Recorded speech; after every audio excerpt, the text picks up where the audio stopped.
கச்சத்தீவு விவகாரத்தில் 10 ஆண்டு காலம் விட்டுட்டு இப்போ ஆர்டிஐ மூலமாக தகவல் கொடுத்துருக்கீங்க. மக்கள் மத்தியில் அது பெரிய பேசு பொருளாக இருக்குது. அதை பற்றி ஒரு டிஸ்கஷன் பாயிண்ட் ஓப்பன் ஆயிருக்கு. பட் இதனுடைய நோக்கம் கச்சத்தீவை மீட்பதா அல்லது திமுக காங்கிரஸ்க்கு எதிராக அரசியல் செய்வதா? இந்த 10 ஆண்டுகளில் நீங்கள் சொல்லுங்கள், தமிழ்நாட்டில் முதல் அரசியல் தலைவர் கச்சத்தீவை மீட்போம்னு சொன்னது யாருங்க? அக்ரெசிவா நாங்கள். ஏன்னா அதற்கான நேரம் வந்து விட்டது.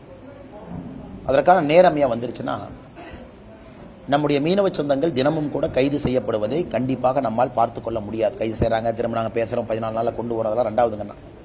இன்னைக்கு கச்சத்தீவை மீட்பது என்பதை விட மீனவர் சொந்தங்களுக்கு நிரந்தர தீர்வு வேண்டும் என்பதுதான் என்னுடைய குறிக்கோள், எங்களுடைய குறிக்கோள். இப்போ நிரந்தர தீர்வு வேணா கச்சத்தீவு வேணும். அது முதலமைச்சர் அவர்கள் மேடையில் ஏறி தார பார்த்துட்டாங்க, அப்படி பார்த்துட்டாங்க, எங்களுக்கு கேட்கலின்னு சொன்னதுக்காகத்தான் ஆர்டிஐயில் இந்த ரிப்போர்ட்டை எடுத்தோங்கன்னா. அது குறிப்பாக ராமநாதபுரத்தில் ஒரு கூட்டத்தில் ஒரு 2 மாதத்துக்கு முன்பு முதலமைச்சர் அந்த மாதிரி பேசியிருந்தாங்க. அதனால தான் அதை ஆர்டிஐயில் எடுத்து வெளியிட வேண்டிய கட்டாயம்.